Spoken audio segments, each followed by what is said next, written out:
I can't lie to you about your chances, but you have my sympathies.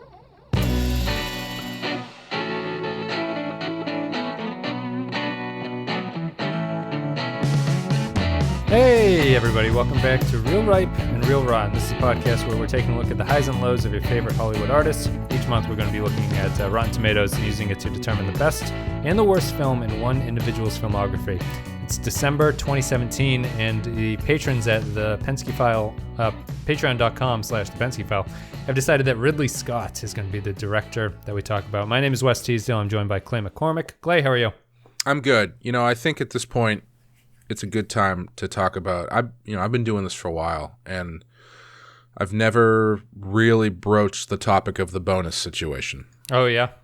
And I'm not doing anything until we talk about the bonus situation. I'm just putting that out there now. It's in the contract, Clay. So you have to podcast, or the contract will not allow you to get your shares, I guess. Listen, I'm going to take this up with the podcast guest stars union, and you will be hearing from our lawyer, I guess. I don't know how unions work. Let me call Dave.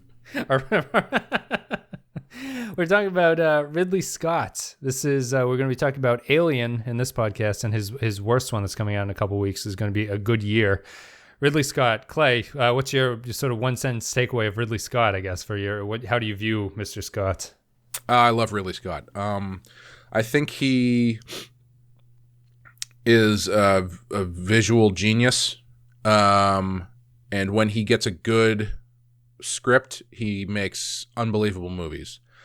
The times he doesn't, I think a lot of times he still pushes he clearly values visuals over, pretty much everything else, which is, fine sometimes, but sometimes the content demands something else and he just doesn't have it.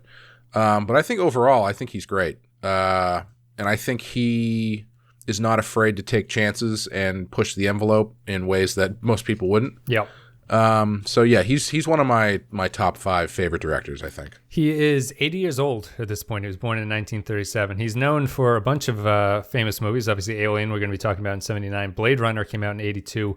He won the Best Picture with Gladiator in 2000, and The Martian is actually his biggest hit in 2015. It made the most money. Good movie. His other film, he has a filmography that's very all over the place. His other films include Thelma and Louise, G.I. Jane, Hannibal, Black Hawk Down, Matchstick Men, Kingdom of Heaven, A Good Year, American Gangster, Robin Hood, and Prometheus and Alien Covenant.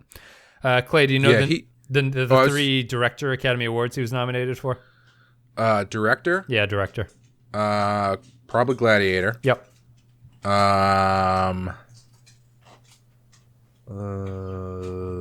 Black Hawk Down. Yep.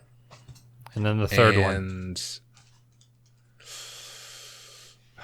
I don't know, Legend? Black Rain. Thelma and Louise. Oh, that makes sense. Yeah. Yep. No, he's the king. I think he's one of the kings of, oh crap, I didn't realize he made that. Yes. He's got these big high watermarks in his career. And even his B-level movies are very well-known movies. Yep. But then he's got a lot of movies that you would never even think he was attached to. Yeah, that's my sense. Like G.I. Jane, I would have never guessed Ridley Scott directed G.I. Jane. And also, at the same time, I know it, but when someone says who directed Gladiator, I always have to go, I think it's Ridley Scott. Like, it's never his name is difficult to pin to anything besides Alien, in my opinion, and Blade Runner. Hannibal? Yeah, right, Hannibal. Yeah. That's... Even Black Hawk Down, I wouldn't say is a Ridley Scott feature or anything like that. It's kind of an interesting take, yeah. Yeah, he's he can be a bit of a chameleon sometimes. But I think his movies always, that's why I'm actually kind of interested to watch, what was it called? A Good Year? A Good Year. Ugh. Oh, that's the Russell Crowe with the pool. He's Albert Finney. I think it's Albert Finney or something. It's a vineyard in Martha's Vineyard or something like that. Yeah. This is like Under the Tuscan Sun with a dick, basically, I think. Patron Kyle bought it online for a pound, which is like an American dollar, basically. So if you're looking for a copy, they didn't make a Blu-ray, shockingly, of that movie, but you might need to go out to a local used DVD center. You can get one. Did he already watch that? Is that his thing now? He's going to watch the second one first every time? Maybe I didn't tell him. We'll probably switch up the order, I think. On these ones, we'll do the best first, and once we get back to an actor, we'll do the worst first, and then worst first for a director. But in this order, we're doing Alien, and then we're going to do a good year. But I'm curious to see that only because it looks terrible. Yeah. And I want to see if there is... A, if I can figure out why he made it, and B, if there's anything like worth taking away from it. Well, it's the only rom-com out of that list of movies I listed, right? So it's clearly that's true. Is it a rom-com though? Yeah, it's a rom-com. That's what it's called. Yeah. So he must have just been like, you know what? I'm 75 years old. I guess I should just make every kind of movie just to have one sort of on my IMDb page, and we'll go from there. It's like how. Sorry, I was going to say it's like how Spielberg has all of his big ones and all of his second tier ones, and then he's got that one where Tom Hanks is just stuck in an airport for like a year or something. Yep. What was that one? Is that called The Airport? I forget what that one's actually called. Terminal. Terminal, that's right. Terminal, there you go. Scott's work, I'm ripping this from the internet, is identified for its striking visuals, with heroines also a common theme of his narratives. His visual style, incorporating a detailed approach to production design and innovative atmospheric lighting, has been influential on a subsequent generation of filmmakers. He commonly uses slow pacing in his action movies. That's kind of that's a big takeaway for me, is his lighting and stuff. We'll get more into the Alien, but the lighting of Alien and everything is very unique, and it's something that's sort of a hallmark of his. Yeah, and I mean he basically defined the look of science fiction for 30 years. Yep. Between this movie and Blade Runner, everything that came after it that took place in the future or wanted to be a sci-fi movie basically was ripping those guys off. Yep.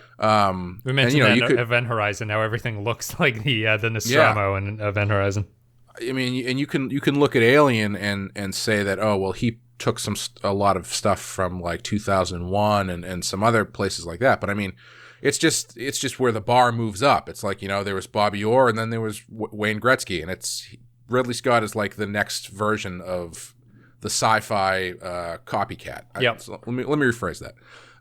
He's the person that everybody copies afterwards. Sure. And for you European listeners, we'll just switch the names Pele and Ronaldo or something like that, and you'll understand what we're talking about. I usually do a little blurb about the director. Ridley Scott doesn't really have an interesting story. He's pretty much a straight ahead. He grew up in England. He went to Royal College of Art. He was hired as a set designer at the BBC in the 60s, and in 1965, he's got his first director gigs working at the BBC. He worked on a show called Adamant Lives, which I'd never heard of. He made commercials through the 70s. His commercial Bike Round was voted in 2006 to be the best UK ad of all time. So if people are interested, you can look up Bike Round. I think he did the 1984 commercial, didn't he? The Apple 1984 commercial? Yes. Yep, yeah. He did that, yep. He comes from a family of directors, his late brother Tony, his sons Luke and Jake, and he has a daughter Jordan, who are all commercial directors. The Duelists, 1977, was his first feature. Alien, love The Duelists. I don't know if you've ever seen it, but I love it. I have not seen it. Alien came out in 1979. He has a pretty standard career. There's no crazy story to him getting into it. He just kind of got into it, became a commercial director, and then branched out into feature films, and has had a very successful career since then. The Duelists is like Barry Lyndon if it wasn't boring. Okay. And I say that as someone who loves Barry Lyndon, but it's Barry. It's like someone watched Barry Lyndon and was like, "Man, I love everything about this except the pace." Sure. So let's pump it up a little bit. He went around fixing that. He's had a pretty standard career. I listed all the movies he's done. He does a movie every couple of years. None of them are particularly egregious, I don't think. Like A Good Year is even at 25% on Rotten Tomatoes, which isn't a failure. Well, it is a failure, but it's not a zero. Certainly, it's no Christmas Eve. Gladiator won Best Picture in 2000. He directed Alien 1979, and we'll come back. I guess we'll just kick off the Alien discussion at this point. I will say the one thing I'll say about him is I feel like the major criticism of him is generally that I think I said a little bit earlier, that he's too focused on visuals. And so when his movies don't work, they usually don't work because the story is lacking, or the performances are cold or something. But I've never felt that they are exceptionally that way. Like even Blade Runner, I know people shit on Blade Runner a lot because it's, the plot's pretty thin and stuff like that. But I mean, he's really good at casting movies. Yeah. And he very, very rarely casts someone who can't pull off what they have to do, even if it's not, Citizen Kane. Right. And I think that criticism will tie into the problems that people would have had with the Prometheus and Alien Covenant movies that he later directed. He returned to the series with Prometheus and Alien Covenant after directing Alien and then taking off a couple movies, obviously. Because the Alien story is a very simple story that is not particularly interested in the details of what's going on. It just kind of hints at what's going on in the background of this. Right. It implies a huge universe. It's very Star Wars-y in that way. It implies that there's a lot going on in the universe, but it only gives you little tidbits of information about, like, the company is only mentioned once. They don't really mention what the mission, like they don't go in depth on what this crew is doing out in space. They don't go in depth on where the aliens came from or what the ship is that they find at the start of Alien. And once you start branching into Prometheus and Alien Covenant, where you're trying to explain this incredibly detailed backstory to everything, you kind of need you need a different kind of storytelling than what Alien's storytelling is. And yeah. Alien holds up. For me, Alien might be one of the movies I've seen the most out of any movie. I feel like I've watched it, dozens of times by this point. It's aged remarkably well. It's just a very simple, easy thing to watch that is really just really well made. It's obviously at 97% on Rotten Tomatoes and everything like that. But I don't know, Clay, how do you want to start off this one? Because my fear of this podcast, and not just this podcast, but like the concept is that eventually we've had other topics we didn't want to do on like the Patreon podcast because it's like, well, people have already talked about that enough. Like what else am I going to say about Pulp Fiction or something like that? Alien is kind of in that sphere, although I was wondering if you thought there was anything else sort of different about it or what you would want to avoid about talking about Alien. I don't know. I don't know what to avoid.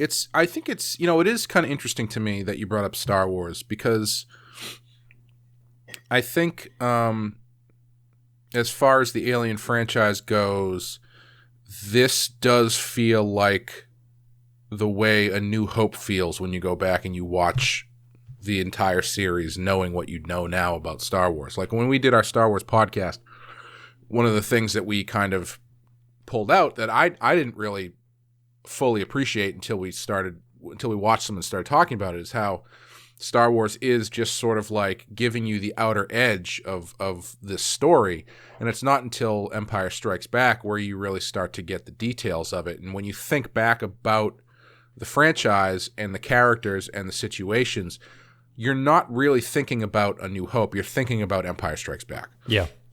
And I think that applies to this movie as well because there is so little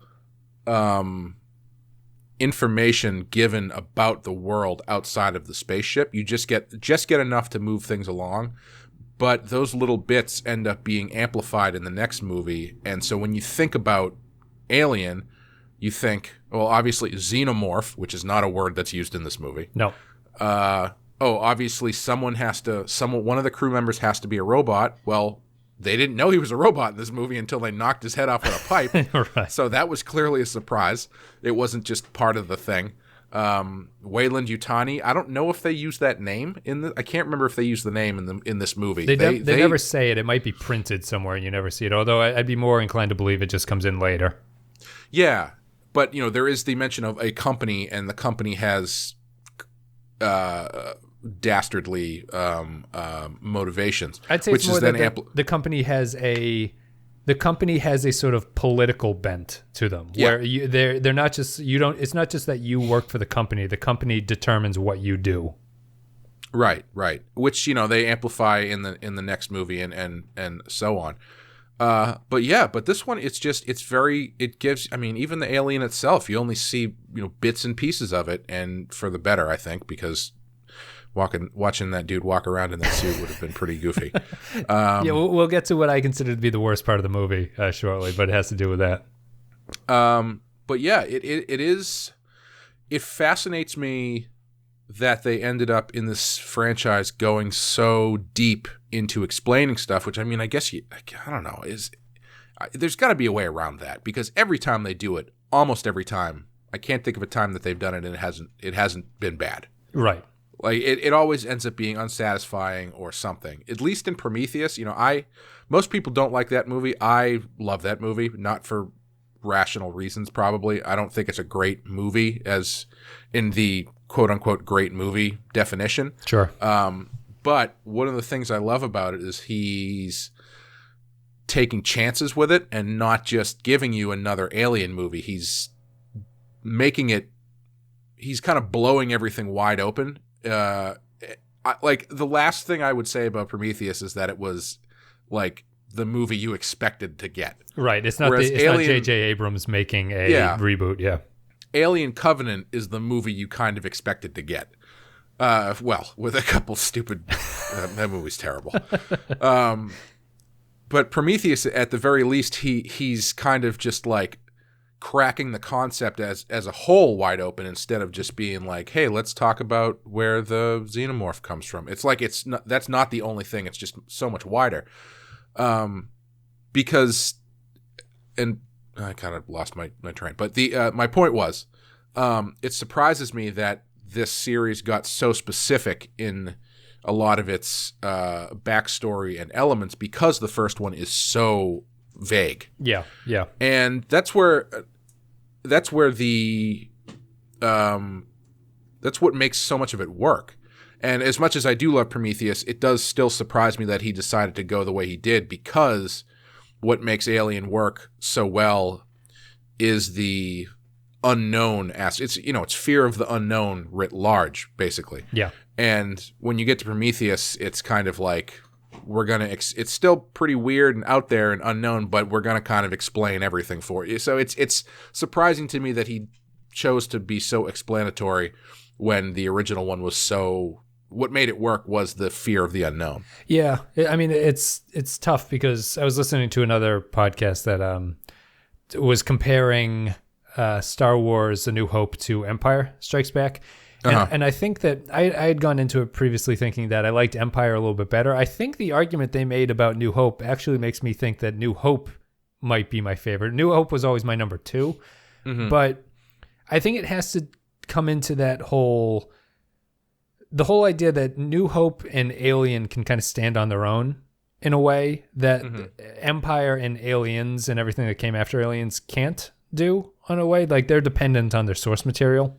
Yes and no. I think you can watch Aliens without watching Alien and still have it work. I don't think you need to see the first one. Well, Empire Strikes Back is probably a different situation. Yeah.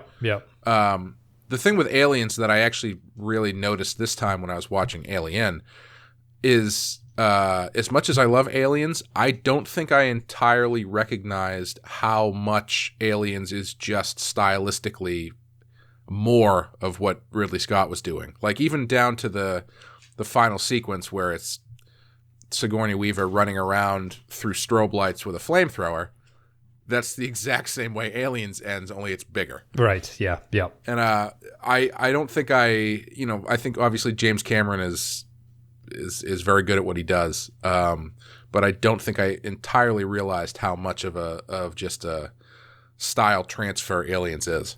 And we'll get into a specifics about Alien. But I was reading that someone had also said that the first 3, at least, Alien movies are just each director's take on the same story, basically. More or less, yeah. Yeah. So the setup, especially Alien 3. Alien 3 is just Alien 1, but shittier. Right. Yeah. But it's a very much a Fincher take on things. Like, it very much looks like his sort of his vision of how things would come through. And I think that the reason Alien is successful is because it's that base template for things. Like, it gives you a little bit of information, but it doesn't give you a whole bunch of information. And I think that the problem that the sequels have played into is that the information that it hints at is actually really interesting and you do want to explore it. It's just, I'm not sure there's a good way to understand what this race is without getting super complicated about what's going on. Like, there's no way to simply explain what the alien is in a way that would be satisfying to anybody, even though the Alien, the movie, hints at all this stuff, but it doesn't need to go into it because it's not relevant to what the story is. And I think that the original Alien is just such a nice watchable movie in a lot of ways. Like, it's you pick up new things every time, but it's not, you don't have to pay a lot of attention to it in a lot of ways, but it's very interesting. It holds together very well. You can miss out parts of it, but if you watch it actively, as I did last night, it still holds your attention the whole way through. The build is very nice and everything like that. It's just it's tough to, it doesn't feel like a 70s movie to me. It feels much more modern in a sense. It feels very Jaws-like in that way, and it's being compared to Jaws in a lot of ways. But it's just how much of a Godfather it is to all the other movies that came after it. Yeah.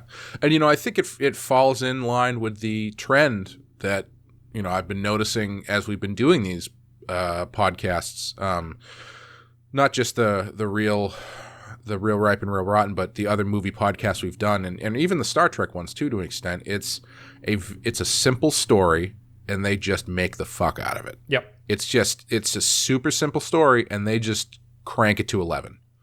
So I'll give you a brief description. We have some information. After a space merchant vessel perceives an unknown transmission as a distress call, its landing on the source moon finds that one of the crew is attacked by a mysterious life form, and they soon realize that its life cycle has merely begun.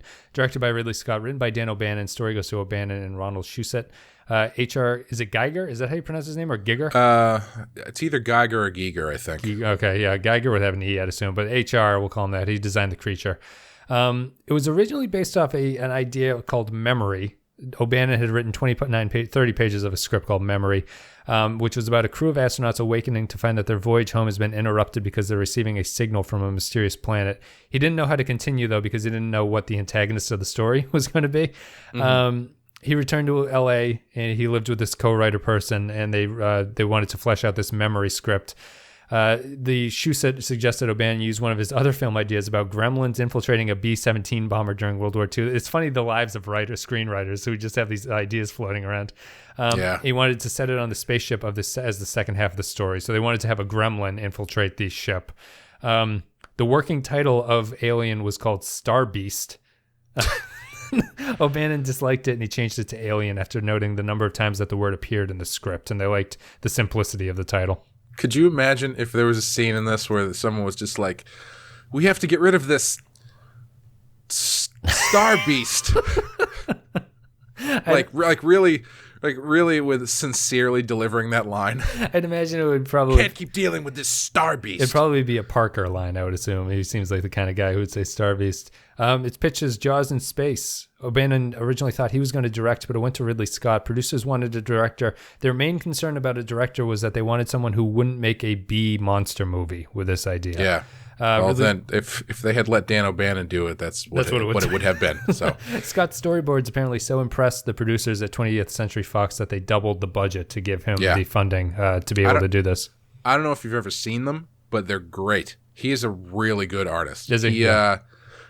He, according to him, he storyboarded the entire movie as part of his pitch, which is not easy to do. And he, I don't know are you familiar with Moebius, the comic book artist? No, I don't think so. Check him out. He's a very famous French artist, Moebius. He was very popular in the 70s in Heavy Metal magazine and those sorts of sci-fi things. He worked with, he did a bunch of comics with Alejandro Jodorowsky when he started doing comics. Mm-hmm. And Ridley Scott is clearly a huge fan of his. His art looks a lot like Moebius' stuff. It looks like, someone trying to draw like Moebius, but he's good. He's very good. A couple years ago, I got one of those, the complete story of Alien books or whatever it was, and it had all these cool little inserts, and one of the inserts was reproductions of Ridley Scott's storyboards, which are very cool. Oh. I recommend looking them up if you can find them. Moebius, actually, interesting story. I mean, unless, just in case this is your first thing you've ever listened to about Alien, or the history of Alien. Alejandro Jodorowsky, who's I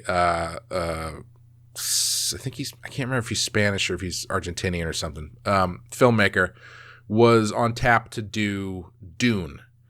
And he has a very out there style and ethos. And all of his visuals are very, very crazy.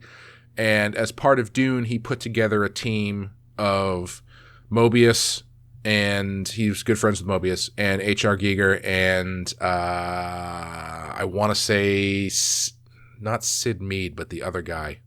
Maybe it was Sid Mead. I don't know. One of the two like really famous concept artists, sci-fi concept artists.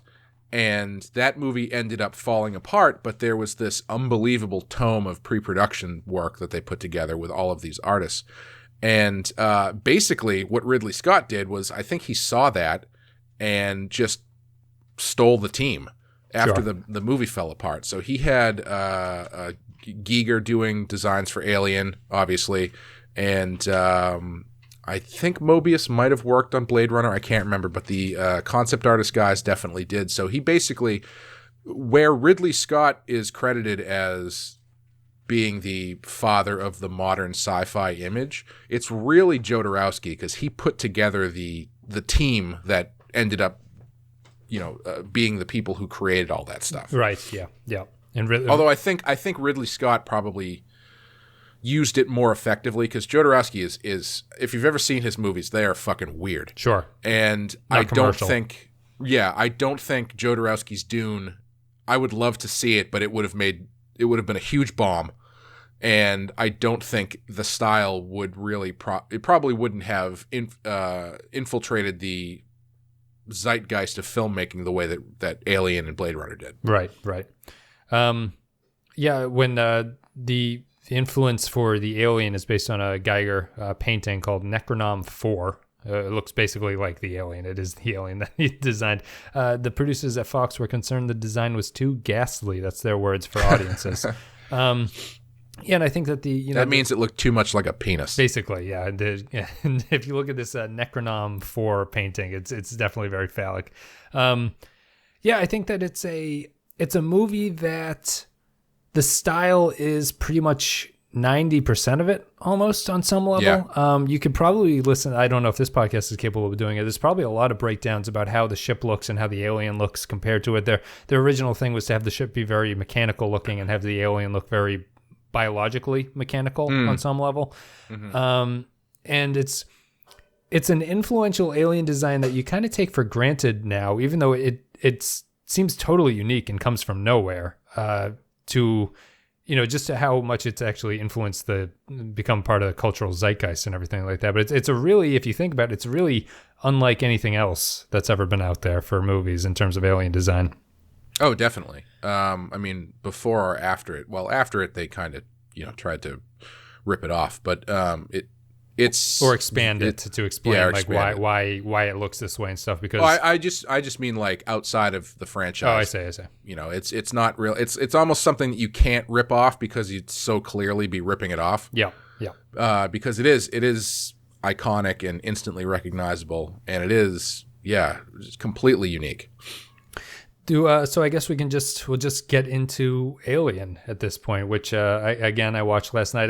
I'll make my pitch here. I've started just because of the having the kid and the road outside the house kind of can get noisy at points. I've started watching movies with headphones on, and it's weird watching movies with headphones on. Do you ever do it, Clay, or do you ever have to do it for some things? Not just watching it on like a tablet or something, but like if you're watching it on the TV and using headphones.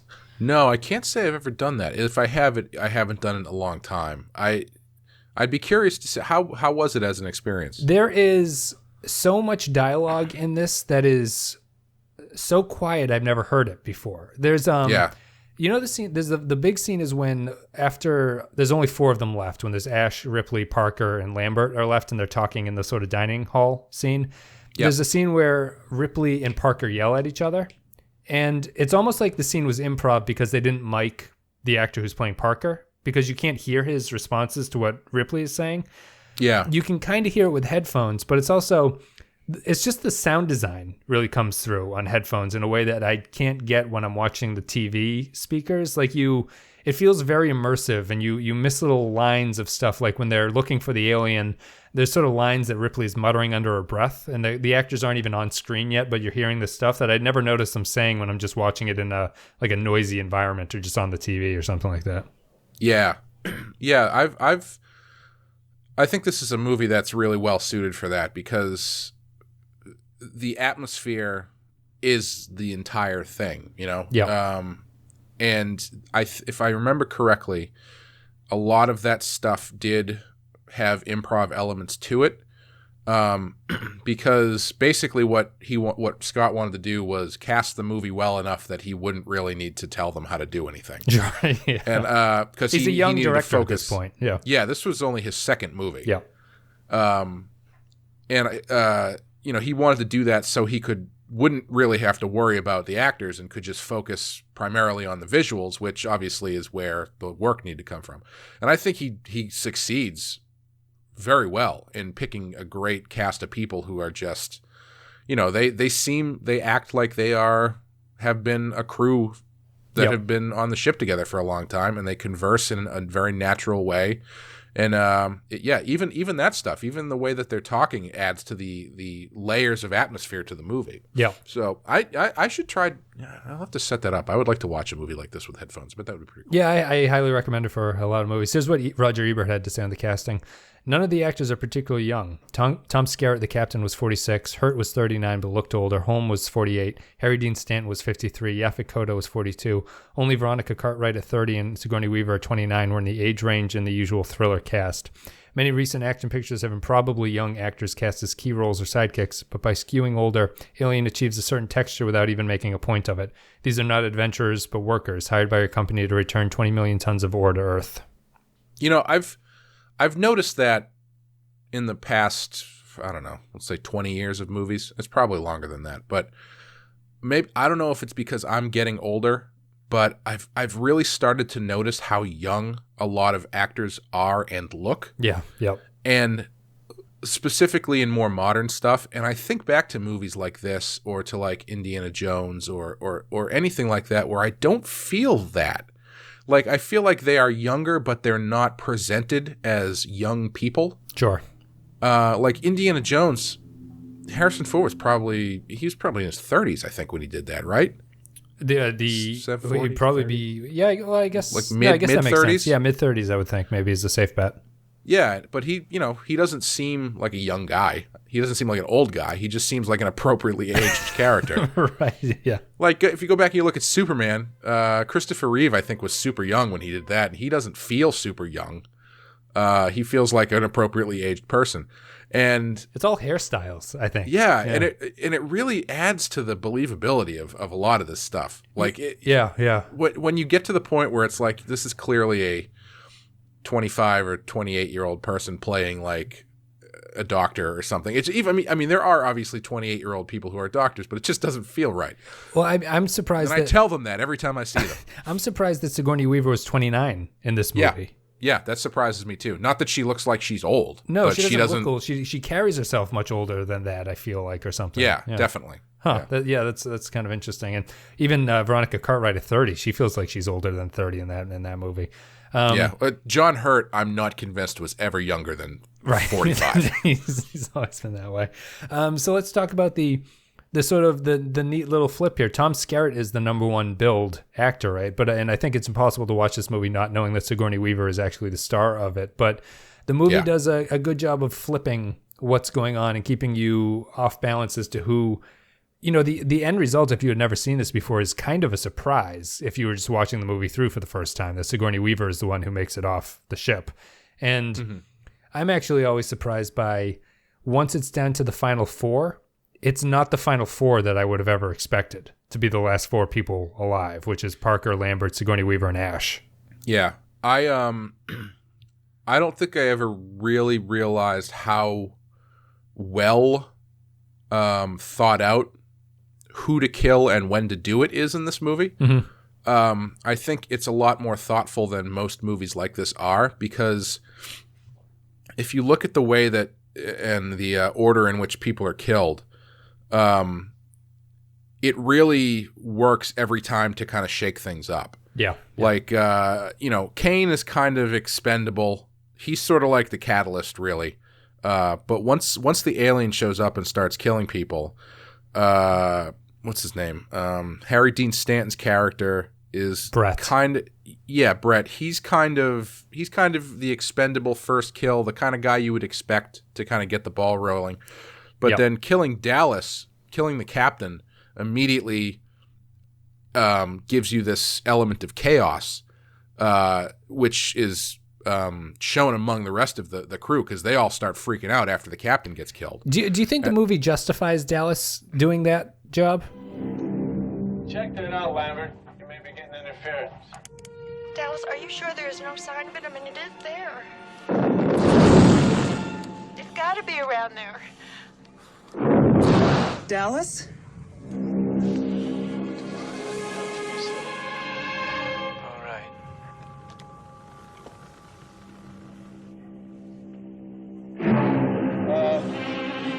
Am I clear, Lambert? I want to get the hell out of here. Oh, God, it's moving right towards you.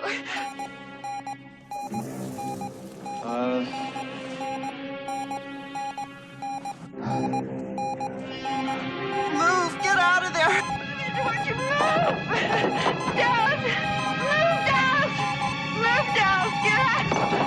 Oh, no, not that way, the other way, God. Dallas? Do you think it matters? Like, I agree with you that it works and it's important. I always watch that scene wondering why he's the one that does what he does in that scene. I never really get into it. I guess arguably you could say that Parker probably should do that job. You racist. And that would fit the horror trope, but yeah. I mean just because of what Parker's character is. Yeah, he's the engineer who would be. He would know the ship, I think. Yeah, if you need someone to go hiking through tunnels, you would think it would be him. Yes, I'd agree. But yeah, it definitely takes the safety valve off of what's happening when you kill the captain. Yeah. And then killing Ash gives you that great reveal of the robot. And but Dallas also has to go because it's the only way that Ripley can get access to Mother.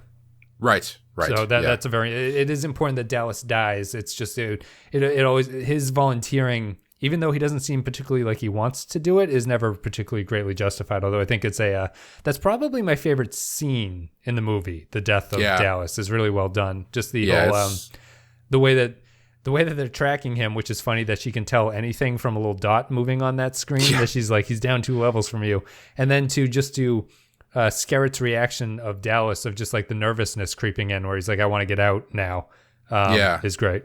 And I mean, him running, scurrying around in those tight tunnels lit only with, the pilot light of his flamethrower there is pretty great too. Yeah. I think he might have a lantern, I can't remember, but it's very minimally lit, and it's very claustrophobic and sweaty, and it's good. Something about the ship is huge, right? The size of the Nostromo. Something I always kind of, I don't know if it matters. I never get the feeling that the ship is huge through the movie. It feels actually more claustrophobic than the ship implies, which is interesting. Maybe I assume a lot of the ship is just carrying rock and there's no reason to go into it. But, it struck me in the scene where Brett goes into, he's looking for the cat right before he gets killed, right? He goes into like that chain, water dripping from the ceiling chain room. Yeah. And it struck me that in a new movie, if you were going to make this, there would be many more scenes of CGI huge open spaces that they're looking out into. And they since they didn't have that technology, everything feels much smaller and claustrophobic. Yeah, I always kind of forget that the Nostromo is the whole ship. Right. And because when I think about it just being the drop ship that they use to go down to the planet. Yes, right. Because that makes more sense spatially for it to be that tight. And it's interesting too, because it's kind of fun that they tell you that the ship is so big, but they specifically don't show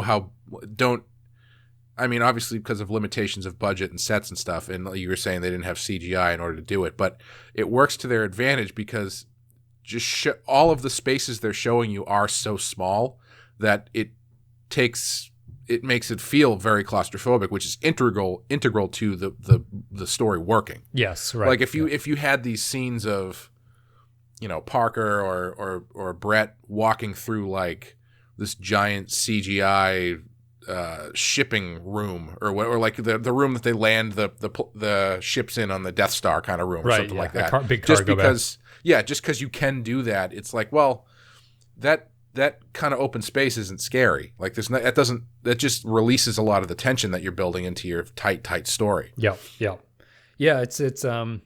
It's something that it's something that Amy had mentioned while she was watching it. She's just like, "Wow, the ship is so big, but you never really you never go exploring in the ship." And I agree with her. I just don't think it.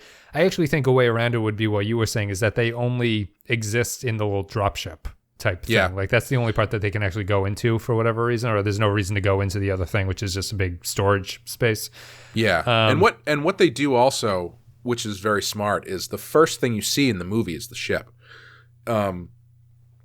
You basically get a visual tour of all the spaces where stuff is going to happen. Right. Yeah. So you're already familiarized, even kind of subliminally, with the layout of the ship. Maybe not the layout, but at least what the different elements of the ship are.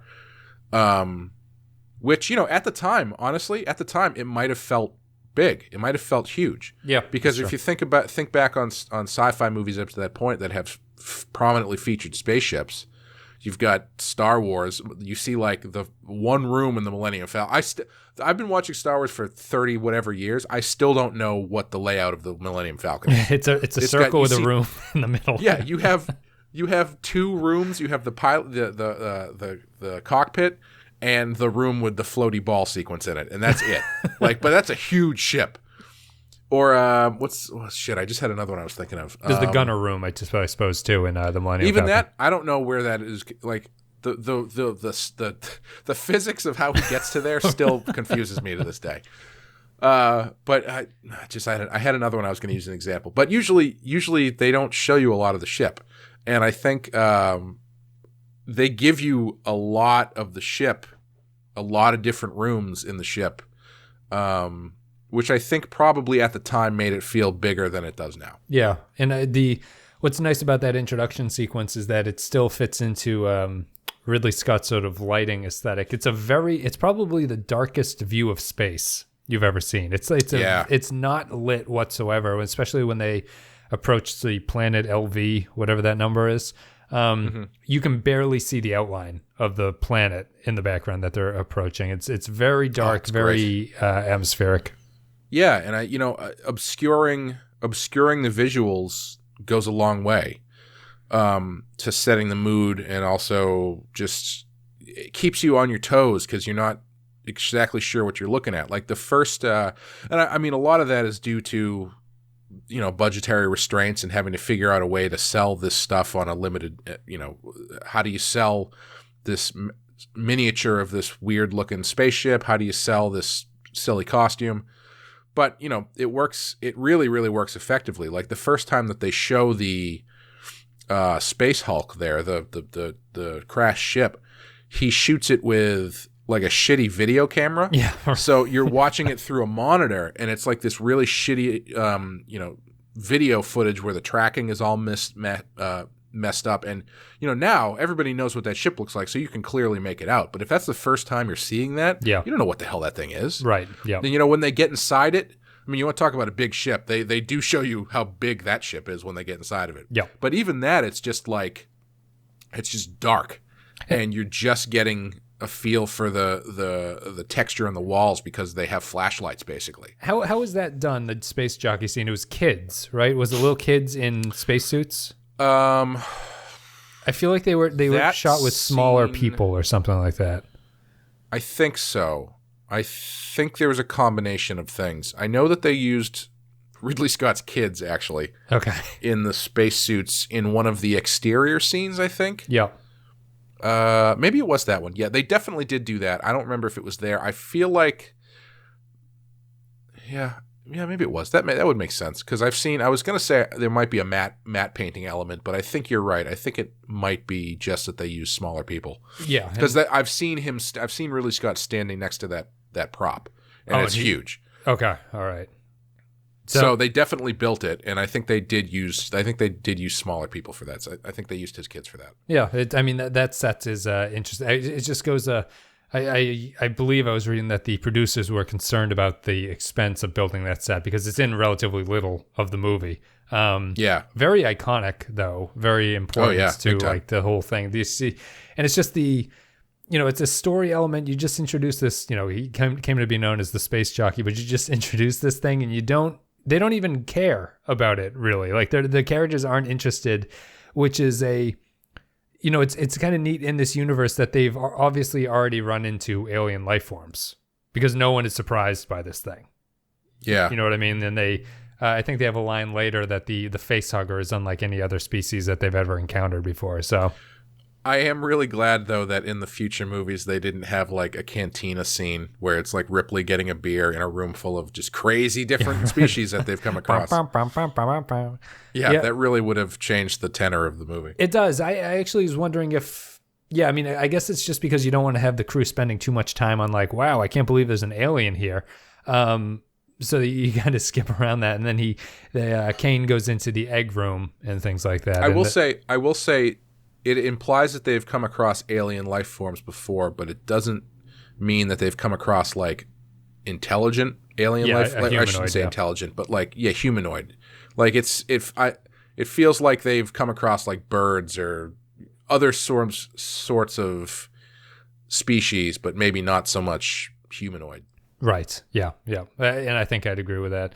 I mean, do you think that Do you think that the movie implies anything about the ship at this point?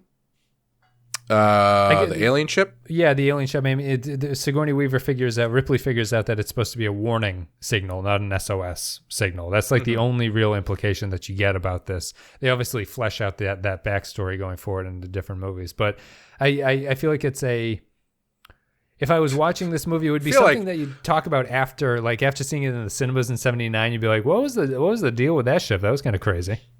Oh yeah, I'm sure people did do that. Yeah. Excuse me. Oh God, sorry. I feel like in retrospect, though, maybe, he probably had an alien growing inside his chest and wasn't thinking straight. But maybe he shouldn't have said anything. And so people couldn't have misinterpreted his warning sign as an SOS. Like that scene, that almost seems like that's a detail that's kind of weird, I think. Like I guess in my head I just assumed that it was a signal planted by the company or something like that. But I guess you're right, it is. Oh, yeah, but does that... But I guess... Sorry, go ahead. Well, no, and what's your understanding here? Does the company know about that alien ship before the Nostromo finds it? They must, right? They know that they have to know that it's out there because they put ash on the ship. So right, I guess that makes sense, because would the signal have been... Well, I guess you're just kind of breaking down the plot too much. They're like, I wonder what humans' ability to determine a totally alien signal, whether it's a warning or an SOS, would be a problem I would have to consider. But they also don't bring up the fact that it's no one has a line about like it's surprisingly human or something like that and drawing us in or something. But yeah. It's interesting. I think it's because the company would have to have known that thing was there, but like what sort of contact did they have? Like they clearly knew it was an important species to bring back. Yep.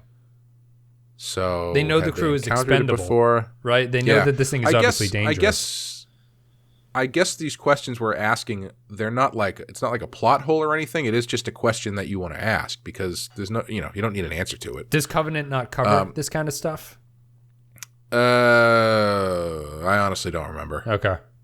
Because Covenant is a prequel to this, right? Yeah.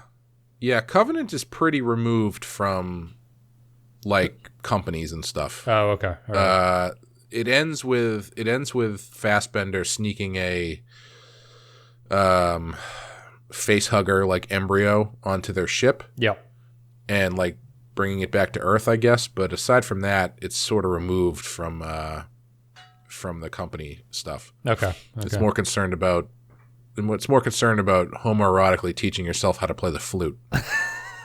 Which I'm not joking. That happens, and it's really weird. That's the well, I guess that'll be next up on this podcast, I suppose.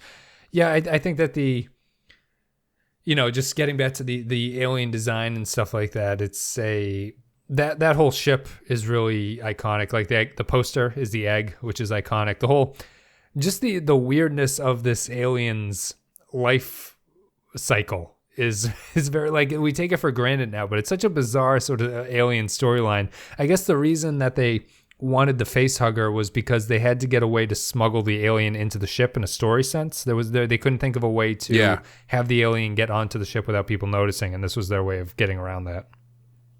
They didn't want to just put him in like a trench coat and a hat? No, or just have him crawl into sneak on the engines or something like that.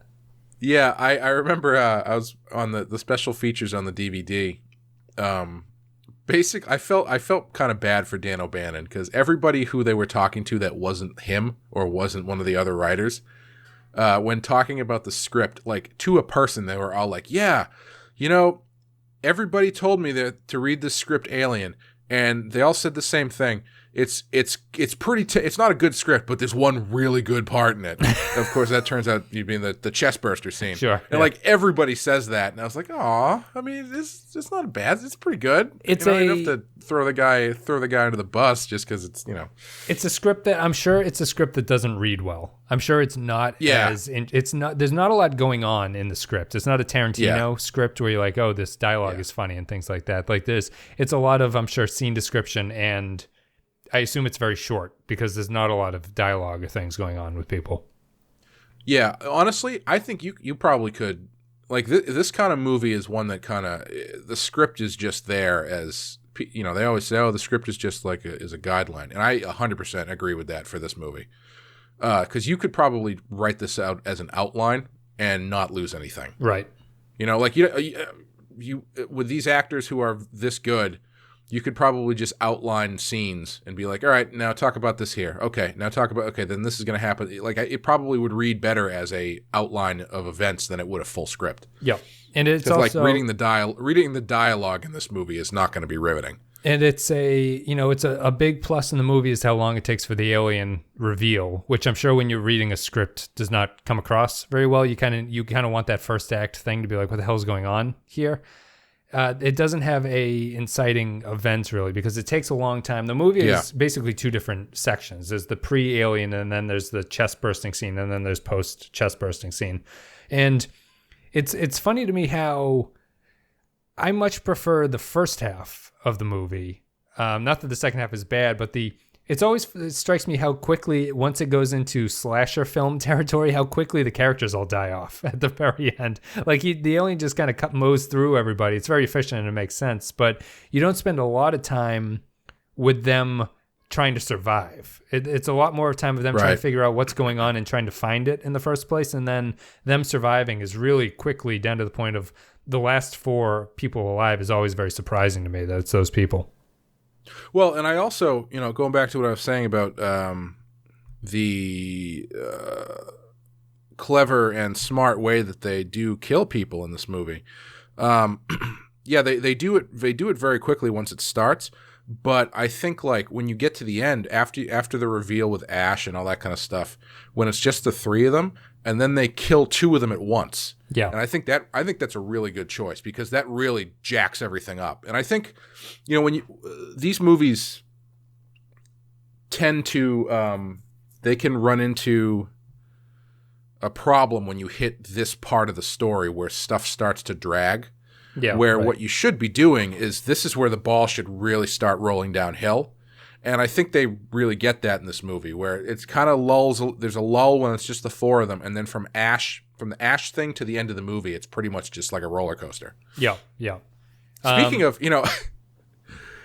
if I was coming out of this movie in 1979 and everyone was like, oh, what was with that spaceship? I would say, I don't know. I'm more concerned with what was the thing where Ash was trying to shove that magazine in her mouth? I've never understood what that thing was about. Ash is malfunctioning, right? That's what's going on with him. I believe so. He is, because they never really get into it, but he has a bunch of weird scenes. There's the scene where he is everyone's getting ready to go visit the alien ship, and he goes into his like isolated little radio room or whatever. He does this thing where he jogs in place very quickly. It's like it's a sped up shot or something like that. And there's no reason for him to, when he tries to trap Ripley in the dining hall, he hasn't been injured before that to cause him to start leaking like that. So right. My assumption is that Ash is just malfunctioning this entire time. Something's gone wrong with him. And that the magazine thing is just a weird, somewhat sexual variation of what's going on there. But I don't know that for sure. Yeah, I think if I remember correctly on the commentary or something, Ridley Scott talks about that, about how it's not a coincidence that he like picks up a porno mag and does this like vaguely, rapey sexual thing. Yep.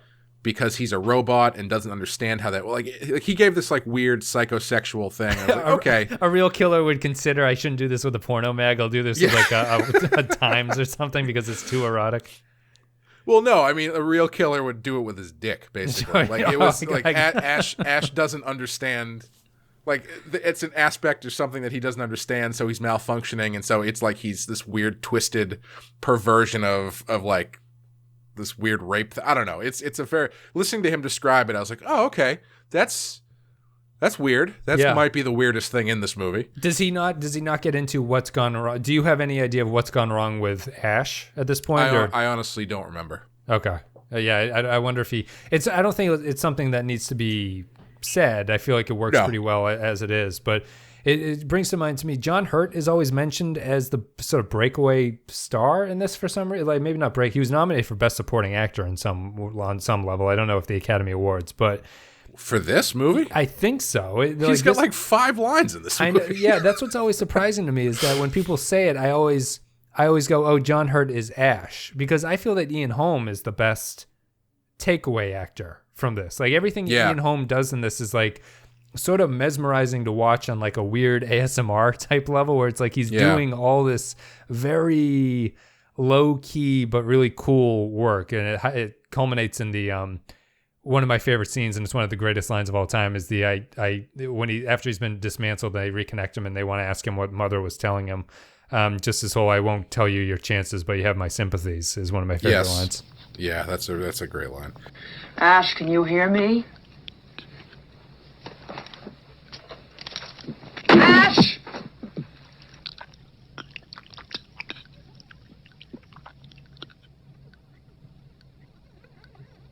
Yes, I can hear you.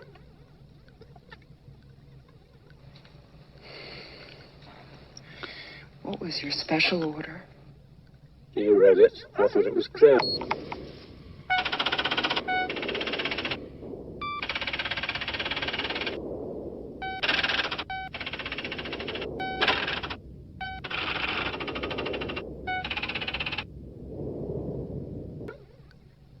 What was it? Bring back life form. Priority 1. All other priorities rescinded. There's a damn company. What about our lives, you son of a bitch? I repeat, all other priorities are rescinded. How do we kill it, Ash? There's got to be a way of killing it. How? How do we do it? You can't. Bullshit. You still don't understand what you're dealing with, do you? Perfect organism. Its structural perfection is matched only by its hostility. You admire it. I admire its purity.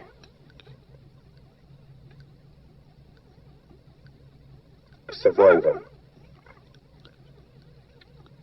Unclouded by conscience, remorse, or delusions of morality.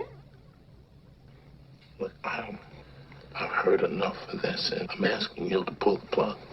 Last word. What? I can't lie to you about your chances, but you have my sympathies. Unfortunately, it's not supported by great special effects in that scene. No, when they prop his head up and he turns from a puppet into a real guy. But the android technology in this universe has always been a little bit odd. It's another thing. They're not surprised that they're surprised he's a robot, but they're not surprised that there's a robot walking around on the ship with them. Right. Yeah. No, I mean that's some of the fun stuff that you find going back and watching this movie is how much of that stuff is so consistent across it's consistent, but like I said before, it's not presented in the normal way that you usually associate it with when you're watching the franchise. Yeah. Like, because after this movie, it's like just a given that someone is a robot. Yes, right. Yeah. And yeah, it's a movie I definitely would have liked to have seen with a fresh perspective. I'm sure I never saw this movie without knowing what was going to be happening in it. You know that Sigourney Weaver is the star. You know that Ash is or you know that there's a robot on and things like that. But yeah, I guess we should probably just talk about the alien for a little bit. I mean, in my opinion, the worst part of this movie is when Parker and Lambert are killed by the alien at the very end, where it's the 2-for-1 deal that you were talking about. Mm-hmm. They spend the most time on looking at the alien, which is clearly just a guy in a suit at that point. It has the weird dolly shot where the alien sort of glides forward as it's walking, and it doesn't look like it's walking. It looks like someone's just pulling it on like a skateboard. And the scene, that scene felt more like the sort of cheesy slasher thriller scene where a woman is just screaming and she doesn't want to move. I understand it's a terrifying thing to be confronted by this alien, but it felt clunky in a way. It felt to me like they just had to kind of want to get rid of these two characters, and this was the best way that they could come up to do it. Yeah, again, I think I think some of that is a limitation of what they were doing too, because I mean, you can't realistically show much of that suit and have it not look ridiculous. How good of a concept of what the alien is do you think you'd have just from this movie? Now after we've seen all the movies, you know what the aliens do. You know they have their little mouth thing. You know how they sort of look and everything. Mm-hmm. I think if you only watch this movie, I'm not sure how great of an idea of what you have of what this thing, like if someone asked you to draw it, what would you draw? I think everyone would come up with very different drawings of what they saw from this thing. I would probably just draw the domed head thing and like those weird exhaust pipes coming off of its back. Yeah, right. But yeah, no, I don't think if you don't know what you're looking at, you don't really get much of it at all. And I think going back, having such a working knowledge of what it does look like, I think hurts this movie a little bit because you can see how goofy it is in some spots. Yeah. Like, there's this one shot where it's like, it's very low lit and you're only seeing kind of like a silhouette, but it does this like weird, like hands out, like cross step across the frame kind of thing. It's like this weird like ballet movement almost. That just like if you know what you understand what this thing is, it looks really dumb.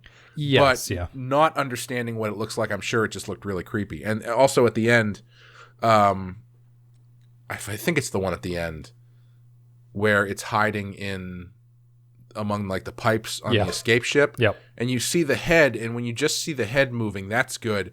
But then they do like a reveal and it just sort of like goes blah and like sticks its arms out or something, and it looks really silly. Yeah. Yeah, I think that the more you're able to see that it's just a guy in a suit, the less like well it works. Like for the scene where he's stuck in the pipes at the very end, it's cheesy when the arm comes out and everything, but the way that the actor actually falls out of the thing is good in my opinion. Mm-hmm. Like it kind of slithers out of the pipes that it's stuck between. Yeah. I mean my biggest problem with the movie actually is I don't think they do a very good job of wrapping up the ending with what the alien is doing and stuff like that. Like it acts totally unlike it has acted previously in the movies when they get to that very end and it's sort of stuck in the pipes and doesn't seem to want to react to her even though she's clearly moving around in front of it. What did you think? Do you feel that it's a problematic, or do you think it's just a something that you kind of enjoy and you can justify it? Yeah, I think at that point in the movie, whatever. It's it's you got to wrap it up, and I don't really know what else you would do. I think one of the odd things though is if you actually look at what the alien is doing and why it's doing it, it's not really clear. Like, is it? Do you mean just because, at the end, obviously, or do you mean throughout the whole thing? No, just throughout the whole movie. Because moving forward, we have the knowledge that there is some sort of abduction element where they, I guess, cocoon you. It's still not really totally clear. Yeah, but they cocoon you. And I think there's an implication that, like, your cocooning is what creates the egg or something. I don't know. Do you know that that's actually a cut scene from this movie? Yes. Yeah. It's in the director's cut. I actually like it. I like that scene because it adds that stuff back. It adds that element back in, which I've always liked, and it's Ripley gets to see what happened to Dallas, which is pretty creepy. But, see, the criticism is that it happens during her escape, and people think it slows it down too much. But you don't seem to think that? I would agree. Okay. No, I like the scene. I think the theatrical cut is the better cut. But I think it's a cool scene just for completion's sake. Gotcha. But like, yeah, I don't know if. I guess when you have that knowledge, it's a little less clear, because if you have that knowledge that there is an abduction element, then I'm not sure if the alien's goal is to kill people or if it's to abduct people to propagate the species, right? Or if it's somewhere in the middle. But when you cut that out, I guess it is clearly it's just it's a killing. It's kind of a self-defense thing. And but I guess at the end, go ahead. I was just going to say, I guess at the end, the difference is it turns from a self-defense thing into just like an actively predatory thing. Yeah. The way that I would fit it into canon of the rest of the series is that this is just one of the worker aliens, right? But on a species level, I would think that the first alien to come out would be the queen alien, because you kind of need the queen to go forward. So... yeah, I don't know what good it does with this alien capturing people and cocooning them.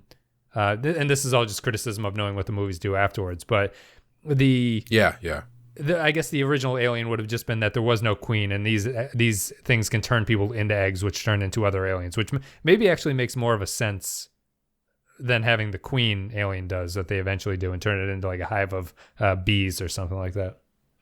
Yeah, obviously the queen is a more visually interesting way to go, but right, yeah, and it's more relatable than you can just turn people into an egg, sort of like you can transform them into an egg and then they turn into a monster.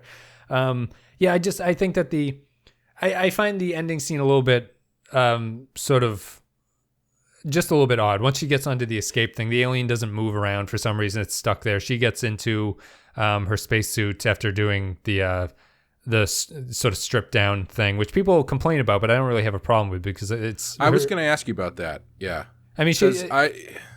Go ahead. Well, it's supposed to me, it's not a sexual thing. He's symbolizing the fact that she's sort of defenseless at that point. Yeah. That's always how I took it.